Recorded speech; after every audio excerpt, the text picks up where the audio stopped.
ಬದುಕುದೇನದಲ್ಲ, ಅದು ಹಣ ಗಳಿಸ್ಲಿಕ್ಕಾಗಲ್ಲ. ಹಣ ಎದಕ್ಕೆ ಗಳಿಸ್ಬೇಕು ಅಂದ್ರೆ ಸುಮ್ಮನೆ ಬದುಕು ನಡಿಬೇಕಪ್ಪ, ಅಷ್ಟರ ಪೂರ್ತಿ ಹಣ ಇದ್ದರೆ ಸಾಕು.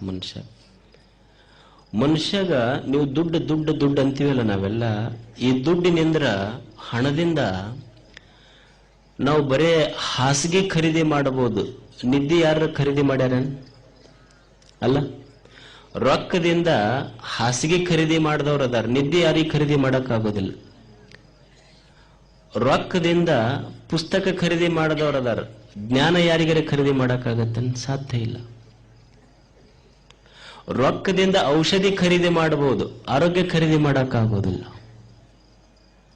ಅದಕ್ಕೆ ದೇಹ ಐತಲ್ಲ, ಕೇವಲ ಗಳಿಸೋದಕ್ಕಲ್ಲ, ಇದನ್ನೊಂದಿಷ್ಟು ಒಳ್ಳೆಯದಕ್ಕೆ ಬಳಸಿಬಿಟ್ರ ಗವಿಸಿದ್ದನ ಸನ್ನಿಧಾನನೇ ಸಿಗ್ತದೆ ಮನುಷ್ಯಗ. ಅದನ್ನೆಲ್ಲ ನೀವು ನೋಡಿ ಅಷ್ಟು ಒಳ್ಳೆ ಕೆಲಸ ಮಾಡಿರಿ.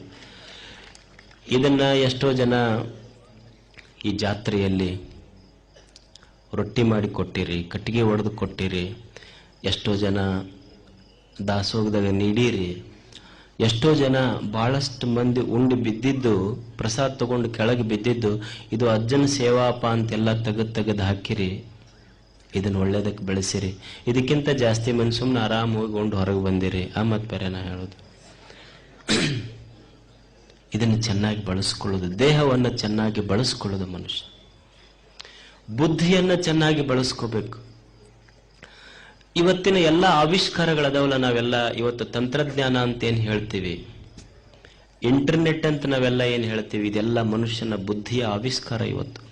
ಇವತ್ತು ಜಗತ್ತಿನ ಶ್ರೇಷ್ಠವಾದಂತಹ ಇವತ್ತು ತಾಜ್ ಮಹಲ್, ಗೋಲ್ ಗುಮ್ಟ, ಚೈನಾ ವಾಲ್ ಇರಬಹುದು, ಈಜಿಪ್ತಿನ ಪಿರಾಮಿಡ್ಗಳಿರಬಹುದು, ಇವೆಲ್ಲ they are all incarnation of beautiful minds. ಇವೆಲ್ಲ ಒಳ್ಳೆಯ ಬುದ್ಧಿಯ ಮನಸ್ಸಿನ ಆವಿಷ್ಕಾರಗಳಿವೆಲ್ಲ. ಮನುಷ್ಯ ಬುದ್ಧಿ ಇದ್ರನ್ನ ಇವೆಲ್ಲ ಡಿಸೈನ್ ಮಾಡಲಿಕ್ಕೆ ಸಾಧ್ಯ ಇದೆ. ಇವತ್ತು ನಾವೆಲ್ಲ ಹೇಳ್ತಾ ಇದ್ನಲ್ಲಿ, ಈ ಇಂಟರ್ನೆಟ್ ಬಗ್ಗೆ ಮಾತಾಡ್ತೇವೆ, ಇದು ಮನುಷ್ಯನ ಅತ್ಯಂತ ಬುದ್ಧಿಯ ಶ್ರೇಷ್ಠ ಆವಿಷ್ಕಾರ. ಮತ್ತ ಇನ್ನೊಂದು ಆಶ್ಚರ್ಯ ಏನಂದ್ರೆ, ಇವತ್ತು ನಾವೇನು ಇಂಟರ್ನೆಟ್ ಅಂತ ಕಳಿಸ್ತೀವಿ, ಈ ಮೇಲು ಇಮೇಲು ಫಿಮೇಲ್ ಅಂತ ಹೇಳ್ತೀವಲ್ಲ, ಇವೆಲ್ಲ ಹಿಂದೆ ಯಾವಾಗನೋ ಕಾಳಿದಾಸ ಮಾಡಿದ್ದ, ಒಮ್ಮೆ ಕಲ್ಪನಾ ಕಟ್ಟಿದ್ದ.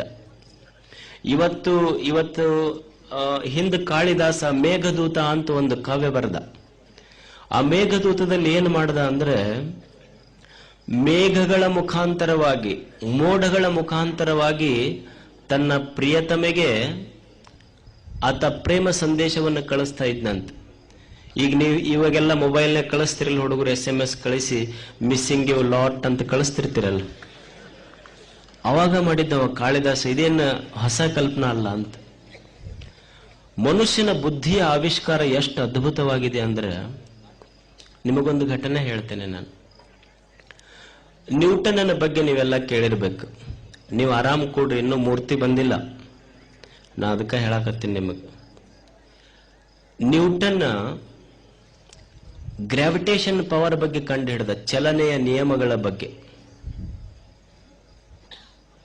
ಅವ ಒಂದ್ ದಿವಸ ಒಂದು ಸೇಬು ಹಣ್ಣಿನ ಗಿಡದ ಬುಡಕ್ ಕುಂತಿದ್ದ. ಮ್ಯಾಲಿಂದ ಒಂದು ಹಣ್ಣು ಕೆಳಗೆ ಬಿತ್ತಂತ. ಬಿದ್ದು ಕೂಡಲೇ ಅವನಿಗೆ ಆಶ್ಚರ್ಯ ಆಯ್ತು. ಅವ ಅದನ್ನು ತಗೊಂಡ ಜನರ ಹತ್ರ ಹೋದ್ನಂತ. ಅಲ್ಲ, ಈ ಗಿಡದಂದ ಹಣ್ಣು ಕೆಳಗೆ ಯಾಕೆ ಬಿತ್ತು ಅಂತಂದವ. ಅವ್ರ ಸ್ನೇಹಿತರಂದು ಹುಚ್ಚಿಡ್ದ ಇದಕ್ಕೆ ಕೊಡಿಗೆ, ಮತ್ತೆ ಹಣ್ಣು ಗಿಡದಂದ ಕೆಳಗೆ ಬೀಳಿಲಾರ್ದ ಇನ್ನು ಮ್ಯಾಲೆ ಹೋಗಕ ಅದು ಅಂತಂದ. ಅವನು ಅದನ್ನ ಅಂತ ನ್ಯೂಟನ್ ಅಂದ, why it should fall on the ground, why it should not fly into the sky. ನಾನು ಅದನ್ನ ಕೇಳಕತ್ತೀನಿ, ನಿಮಗೆ ಸೇಬು ಹಣ್ಣ ಕೆಳಗ ಯಾಕೆ ಬಿತ್ತು, ಮ್ಯಾಲೆ ಯಾಕೆ ಹೋಗ್ಲಿಲ್ಲ ಅಂತ. ಈ ಚಿಂತನೆ, ಈ ಬುದ್ಧಿಯ ನಿಷ್ಕರ್ಷೆ ಅವನ ಅಂತರಂಗದಲ್ಲಿ ಒಂದು ಅದ್ಭುತ ಜ್ಞಾನ ಮಾಡಿತ್ತು.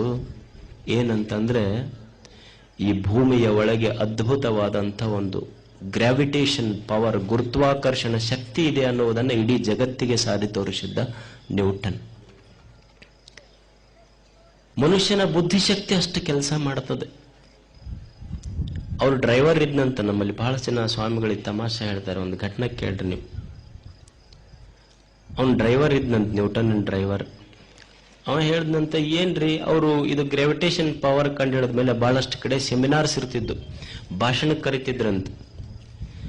ಅವ ಡ್ರೈವರ್ ಒಂದ್ ದಿವ್ಸ ಅಂದಂತ, ಅಲ್ರಿ ನಾನು 2 ವರ್ಷದಿಂದ ಕೇಳಕತ್ತೀನಿ, ನೀವು ಯಾವ ಸಭಾದಾಗ ಹೋದ್ರಿ ಇವತ್ತೇನ್ ಮಾತಾಡಿರ್ತೀರಿ ಎಲ್ಲ ಸಭಾದಾಗ ಅದ ಐತಿ, ನೀವು ಗ್ರಾವಿಟೇಷನ್ ಪವರ್ ಕಂಡು ಹಿಡ್ದಾಗಿಂದ 2 ವರ್ಷದ ಮಟ್ಟ ಕೇಳಕತ್ತೀನಿ ನಾ ಭಾಷಣ, ಸೇಮ್ ಡಿಟ್ಟು 1 ತಾಸ್ ಏನ್ ಮಾತಾಡ್ತೀರಿ ಅದು ನಾನ ಮಾತಾಡ್ಬೋದು ಅದ ನಂದವ ಡ್ರೈವರ್. ಅವ ನ್ಯೂಟನ್ ಅಂದ, ಆಯ್ತಪ್ಪ ಹಂಗಾರ ಮುಂದಿನ ಊರಿಗೆ ಹೋಗ್ತೀವಲ್ಲ ಅಲ್ಲಂತೂ ನ್ಯೂಟನ್ ಯಾರಂತ ಗೊತ್ತಿಲ್ಲ, ನೀನ ನನ್ನ ಡ್ರೆಸ್ ಹಾಕೋ ಮತ್ ನಾ ಗಾಡ್ಯಾಗ ಕುಂದಿರ್ತೀನಿ, ನೀವು ಹೋಗಿ ಬಾ ಅಂತ. ಅದೇನ್ ದೊಡ್ಡಾಗದ್ ನಾ ಮಾಡ್ತೀನಿ ಬಿಡ್ರಿ ಅಂದವ. ನ್ಯೂಟನ್ ತನ್ನ ಕೋಟು ಗೀಟು ಅವನಿಗೆ ಹಾಕಿ ಕೊಟ್ಟ ಡ್ರೈವರ್ಗ. ಅವ್ರ ಮಂದಿ ಇವನ ನ್ಯೂಟನ್ ಅಂತ ತಿಳ್ಕೊಂಡು ಡ್ರೈವರ್ನ ಕರ್ಕೊಂಡು ಹೋದ್ರು. ಅವಾಗ ನ್ಯೂಟನ್ ಡ್ರೈವರ್ ಕುರ್ಚಿ ಮೇಲೆ ಸೀಟಿನ ಮೇಲೆ ತಾನು ಕುಂತು ಡ್ರೈವರ್ನ ಕೊಟ್ಟು ಕಳಿಸ್ದ. ಅವ ಡ್ರೈವರ್ ಬಹಳ ಬುದ್ಧಿವಂತಿದ್ದ, ಅವ ಚಂದ ಮಾತಾಡ್ದ. ನ್ಯೂಟನ್ ಹೆಂಗ ಮಾತಾಡ್ತಿದ್ದ ಸೇಮ್ ಹಂಗ ಮಾತಾಡ್ದ. ಎಲ್ಲರೂ ಮಾತಿಗೊಮ್ಮೆ ಚಪ್ಪಾಳೆ ಹೊಡೆದ್ರು. ಆಮೇಲೆ ಆಯ್ತು ಮಜಾ. ಅವರು ಎಲ್ಲಾ ವಿಜ್ಞಾನಿಗಳು ಸೇರಿದ್ರಲ್ಲ, ಅವ್ರು ಪ್ರಶ್ನೆ ಕೇಳಕ್ ಶುರು ಮಾಡಿದ್ರು. ಹೌ ಇಟ್ ಹ್ಯಾಪನ್, ಇದು ಹೆಂಗಾತು, ಇದು ಏನು, ಇದು ಹೆಂಗಾತು. ಅವನಿಗೆ ಬಂತಲ್ ಮುಸ್ಕಿಲ್ಲ. ಅವ ಅಂದ, ಇಷ್ಟಿಷ್ಟು ಸಣ್ಣ ಪ್ರಶ್ನೆಗಳಿಗೆಲ್ಲ ನಾ ಯಾಕೆ ನಮ್ ಡ್ರೈವರ್ ಉತ್ತರ ಹೇಳ್ತಾನ ಅಷ್ಟಕ್ಕಂದವ.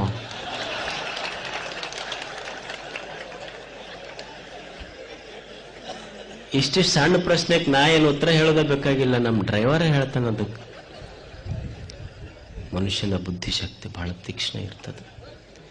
ಈ ದೇಹವನ್ನ ಸರಿಯಾಗಿ ಬಳಸ್ಕೊಳ್ಳೋದು, ಬುದ್ಧಿಯನ್ನ ಸರಿಯಾಗಿ ಬಳಸ್ಕೊಳ್ಳೋದು, ಇನ್ನೊಂದು ಬಹಳ ಅದ್ಭುತವಾದದ್ದು ದೇವರು ಕೊಟ್ಟಂತ ಭಾವವನ್ನ ಸರಿಯಾಗಿ ಬಳಸ್ಕೊಳ್ಳೋದು.